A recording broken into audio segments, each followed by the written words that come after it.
आज मैं जो कहानी आप लोगों को सुनाने जा रही हूँ, उसके हर शब्द में दर्द छुपा है। और यकीन मानिए, इसे सुनकर आपकी आंखों में आंसू आ जाएंगे। नीम के पेड़ की सुबह की छाया आंगन में ऐसे गिर रही थी, जैसे प्रकृति खुद सरस्वती के अकेलेपन पर सांत्वना की चादर डालना चाहती हो। चिड़ियों की आवाज दूर से आ रही थी, मगर सरस्वती के कानों में वे आवाजें अब पहले जैसी मधुर नहीं लगती थीं। उम्र की थकान, शरीर की कमजोरी और मन की टूटन, इन तीनों ने मिलकर उसे ऐसा बना दिया था कि वह अब अपने ही घर में मेहमान जैसी लगती थी। पुराना मकान, यादों का मंदिर, मगर इंसानों से खाली दीवारों पर हल्की दरारें थीं। छप्पर की लकड़ियां बदलने की जरूरत थी, लेकिन वह घर उन यादों से भरा था जिनसे सरस्वती ने पूरी जिंदगी खुद को जोड़े रखा था। हर कमरे में उसके बच्चों की हंसी गूंजती थी। रवि की पहली साइकिल, मोहन की स्कूल की यूनिफॉर्म, काजल के पहले जन्मदिन का नीला फ्रॉक। मगर समय अपना काम करता है। घर पुराना हो गया और रिश्ते उससे भी पुराने। दृषि, रवि का बड़ा बेटा। सरस्वती ने सोचा था, बड़ा बेटा है, शायद मुझे रख ले। वह पूरी आशा लेकर रवि के घर पहुंची, लेकिन उम्मीद की जगह उसे मिला असहजता, हिसाब किताब और जिम्मेदारी का डर। बहू का पहला जवाब, बहू ने चेहरे पर नकली मुस्कान चिपकाते हुए कहा, अरे माँ जी आइए, पर कमरा तो खाली नहीं है। बच्चों का स्कूल टाइम है, घर छोटा है, आपको थोड़ी दिक्कत तो होगी। ये सुनते ही सरस्वती ने हल्की हंसी हंसी, जिसे देखकर लगता था कि वह अपने दर्द को मजाक में बदलने की कला में माहिर हो चुकी है। रवि का रटा रटाया बहाना। रवि ने कहा, माँ अभी ऑफिस का बहुत प्रेशर है, देखभाल ठीक से नहीं कर पाऊंगा। आप चाहे तो कुछ दिन रुक जाएं, फिर मोहन के पास चल लेना। सरस्वती ने सिर हिलाया। जब माँ सिर हिलाती है तो वह मन में टूट चुकी होती है। उस रात सरस्वती रवि के घर में सोई जरूर थी, लेकिन बिस्तर पर नहीं, अधिकारों से खाली जिंदगी पर। बहन ने दरवाजा खोला, लेकिन चेहरे पर खुशियां नहीं, जिम्मेदारी का बोझ था। रवि का चेहरा देखते ही सरस्वती समझ गई, यहाँ भी मैं मेहमान हूँ, माँ नहीं। मोहन की पत्नी ने कहा, देखिए माँ जी, मैं अकेली हूँ। घर, खाना, बच्चों की देखभाल, आपकी दवाई, खाना, सब मेरे अकेले बस की बात नहीं है। मोहन चुप था। माँ को देखकर उसकी आंख भर आती थी, लेकिन पत्नी के सामने वह पत्थर बन जाता था। मोहन का फैसला, माँ आप रह तो जाओ, पर कुछ दिनों के लिए, फिर बहन के पास भेज दूंगा, हम सब मिलकर देखभाल करेंगे। सरस्वती ने मोहन का हाथ पकड़कर कहा, बेटा मैं किसी पर बोझ नहीं बनना चाहती, जहां जगह हो वहीं चली जाऊंगी।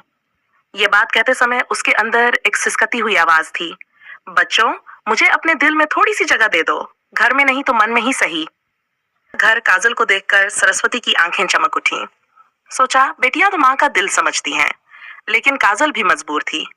काजल ने कहा, माँ आप जानती हैं ससुराल वाले कैसे हैं, पूछेंगे क्यों आई, कितने दिन रहेंगी। मैं नहीं चाहती कि आप यहाँ आकर असहज हों। सरस्वती के होंठों पर दर्द भरी मुस्कान थी। जब बच्चे बड़े हो जाते हैं तो माँ, तीनों भाई बहन आपस में बात कर रहे थे। रवि, माँ बहुत बीमार रहती हैं, हमें बारी बारी रखना चाहिए, लेकिन इलाज, दवाई, समय सब मुश्किल है। काजल, हम माँ को कष्ट में नहीं रखना चाहते, उनका घर ही ठीक है। सभी की बातें सुनकर ऐसा लगा कि माँ को रखने की जगह ढूंढ रहे हो, ना कि माँ को रखने का मन। सरस्वती अंदर ही अंदर मर रही थी, पर चेहरे पर संतोष का मुखौटा था। रात को सरस्वती ने तीनों को बुलाया और कहा, बच्चों मुझे अपने पुराने घर में छोड़ दो, वही मेरा असली घर है, मुझे किसी पर बोझ नहीं बनना। उसने ये बात ऐसे बोली जैसे जीवन ने उसे यही सिखाया हो कि माँ को हमेशा देने के लिए ही पैदा किया जाता है, लेने के लिए नहीं। तीनों बच्चे तुरंत तैयार हो गए, जैसे किसी ने भारी पत्थर उठा रखा था और अब उनसे उतरने वाला था। माँ की विदाई रवि ने गाड़ी निकाली, मोहन ने बैग उठाया। काजल ने कहा, माँ कुछ चाहिए हो तो बता देना। माँ ने हाथ जोड़े जैसे वह मेहमान हो। कार में बैठते समय पीछे मुड़ी।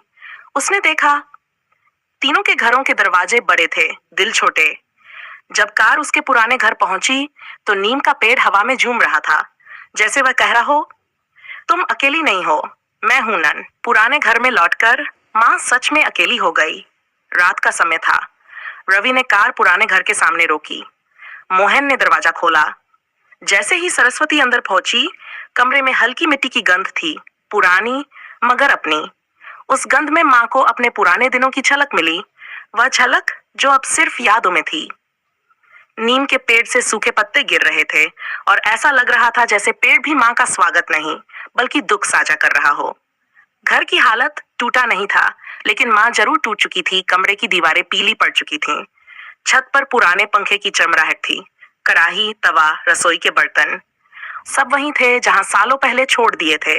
सब कुछ वही था, सिवाय उस खुशहाल जिंदगी के जो कभी इस घर में गूंजती थी। सरस्वती ने चारपाई पर बैठते हुए धीरे से कहा, यही घर ठीक है मेरे लिए। यही मेरी आखिरी जगह है। तीनों बच्चे खामोश थे। एक अजीब अपराध बोध हवा में तैर रहा था, पर किसी ने कुछ नहीं कहा।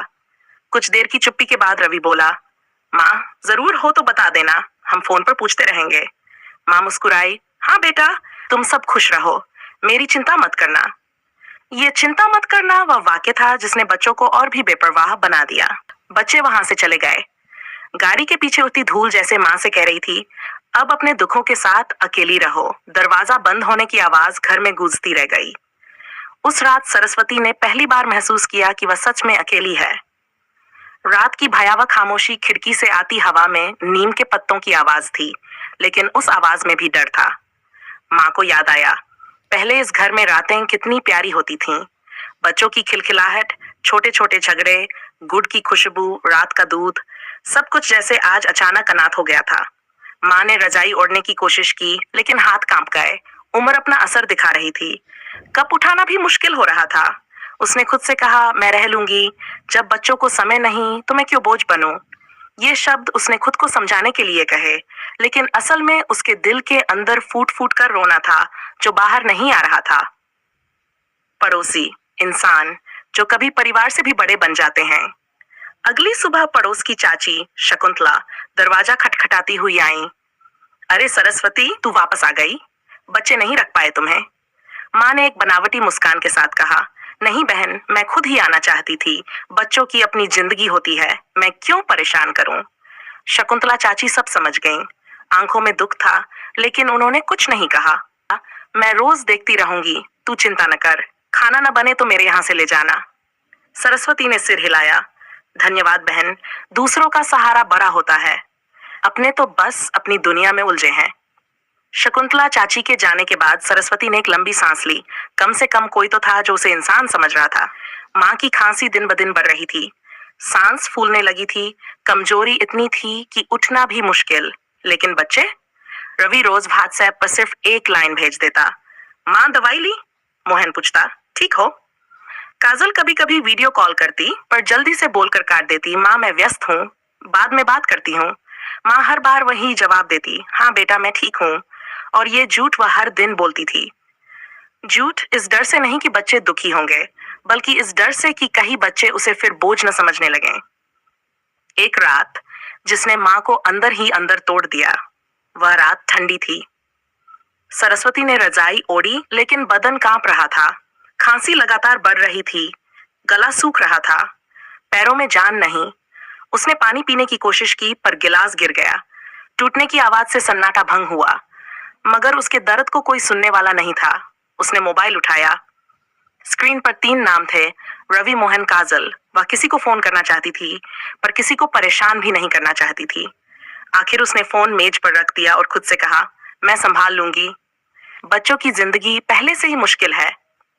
यह कहते हुए उसकी आंखों से आंसू चुपचाप बहते रहे। यह रात सरस्वती की जिंदगी का सबसे लंबा अंधेरा था। अगले कुछ हफ्तों में सरस्वती बहुत कमजोर हो चुकी थी। चलना लगभग बंद, खाना आधा, दवाई लेना भूल जाती। नीम का पेड़ भी जैसे अब ज्यादा सूखे पत्ते गिरा रहा था। छाया भी भारी थी। हर सुबह उसके जीवन से एक दिन और कम हो रहा था, मगर बच्चों को इसका अंदाजा भी नहीं। पड़ोस की चाची रोज खाना दे जाती, कभी कपड़े धो देती, कभी पानी भर देती। शकुंतला चाची ने एक दिन बुरी तरह गुस्से से कहा, कैसे बच्चे हैं तेरे, माँ को ऐसे अकेले छोड़ दिया। सरस्वती ने तुरंत कहा, ऐसा मत कहो बहन, बच्चे बुरे नहीं, बस फंसे हुए हैं अपनी दुनिया में, उन्हें दोष मत दो। ये बोलते हुए उसकी आंखें भर आईं, मगर उसने आंसू छिपा दिए, क्योंकि माँ की मजबूरी यही है। वह अपने बच्चों को बचाते बचाते खुद टूट जाती है। वह सुबह बहुत शांत थी। नीम की पत्तियों की आवाज भी धीमी थी, मानो प्रकृति भी माँ को सुलाने आई हो। शकुंतला चाची खाना लेकर आई। दरवाजा अंदर से बंद नहीं था। उन्होंने आवाज दी, सरस्वती। कोई जवाब नहीं। वे अंदर गईं। सरस्वती रजाई में लेटी थीं, चेहरा शांत, हाथ बिस्तर के किनारे गिरे हुए, जैसे किसी ने उनसे कह दिया हो, अब आराम करो, तुमने बहुत सहा है। शकुंतला चाची का गला भर आया। उन्होंने तुरंत बच्चों को फोन किया। तुम्हारी माँ चली गई। ये सुनकर तीनों बच्चे दौड़ते हुए आए, पर दौड़ में प्यार नहीं, अफसोस और अपराध बोध था। अंतिम संस्कार के बाद वकील आया। वसीयत खोली गई और हर शब्द जैसे तीनों बच्चों को अंदर से काटता जा रहा था। वसीयत का हर वाक्य उनके किए का आईना था, जिसमें उनका असली चेहरा दिख रहा था। और आखिरी पंक्ति, कितना अच्छा होता बेटा अगर मेरे पास तुम्हारे लिए कहीं और तुम्हारे पास मेरे लिए थोड़ा सा समय होता। यह पंक्ति तीनों को अंदर से चीर गई। घर के बाहर धूप फैली थी, लेकिन भीतर का माहौल ऐसा था मानो पूरा घर अंधेरे में डूब गया हो। माँ की चिता की राख अभी ठंडी भी नहीं हुई थी कि हर कोना अपराधबोध से भरा पड़ा था। रवि के हाथ कांप रहे थे। मोहन की आंखें लाल थीं। काजल लगातार अपने आंचल से आंसू पोंछे जा रही थी। कमरे में केवल एक आवाज गूंज रही थी, माँ की वसीयत की आखिरी पंक्ति, कितना अच्छा होता बेटा अगर मेरे पास तुम्हारे लिए पैसे और तुम्हारे पास मेरे लिए थोड़ा सा समय होता। ये शब्द तीनों के दिल में ऐसे धंस चुके थे जैसे किसी ने नुकीला पत्थर सीने में रख दिया हो। बोध रवि बार बार खुद से कह रहा था, अगर उसी दिन माँ को रोक लेता, अगर जरा सा प्यार दिखा देता, अगर बस एक बार पूछ लेता, माँ तुम अकेली हो, तो शायद आज वो मेरे सामने होती। उसके मन में वह रात घूम रही थी जब माँ ने उसे कहा था, बेटा मैं यहीं ठीक हूँ, और उसने बिना कुछ सोचे मान लिया था। अब उसे लगा उसने माँ की मजबूरी को उनकी इच्छा समझ लिया। मोहन का टूटना। मोहन ने दीवार पर सिर टिकाया और आंखें बंद कर ली। उसे वह दिन याद आया जब माँ ने उसे कहा था, बेटा जहां जगह हो वहां छोड़ दो, और उसने सचमुच छोड़ दिया। वह उस वाक्य को माँ की सहमति नहीं बल्कि माँ का दर्द समझ पा रहा था। उसके गले से आवाज नहीं निकल रही थी। दिल में खालीपन ऐसा था जैसे कोई अपना बच्चा खो दे। काजल की सिसकियां। काजल रोते रोते कह रही थी, माँ मैं आपके पास रह सकती थी। मैंने क्यों सोचा कि आप बोझ बन जाएंगी? मैं क्यों डर गई लोगों की बातों से? उसकी आवाज फूट रही थी। आंसू उसकी साड़ी को भिगो रहे थे। उसे याद आया, उसी ने माँ से कहा था, आप यहाँ असहज होंगी, और आज वही शब्द उसे अंदर से जला रहे थे। तीनों भाई बहन वसीयत पढ़ने के बाद माँ के पुराने घर पहुंचे। ये वही घर था जहां माँ ने अपने जीवन के आखिरी दिन अकेले बिताए थे। दरवाजे के भीतर कदम रखते ही एक अजीब सी खामोशी थी, दर्द, खालीपन और पछतावे की। नीम का पेड़ से सूखे पत्ते गिर रहे थे। ऐसा लग रहा था जैसे पेड़ भी बच्चों को डांट रहा हो। हवा हल्की थी लेकिन चुभ रही थी। घर के आंगन में तीनों खड़े थे और नेत्र जैसे घर कह रहा हो, अब आए हो? जब माँ पुकारती थी तब कहाँ थे? वह कमरा जहां माँ आखिरी बार सोई थी। तीनों उस कमरे में गए जहां माँ की चारपाई थी। चारपाई पर रजाई पड़ी थी जिस पर माँ की खुशबू अभी भी थी। रवि ने रजाई हाथ में ली और रो पड़ा। चारपाई के पास कुछ दवाइयां थीं, अधूरी। एक स्टील का गिलास उल्टा पड़ा था। उसी दिन गिरा था जब माँ ने पानी पीने की कोशिश की थी। ये दृश्य मोहन के लिए असहनीय था।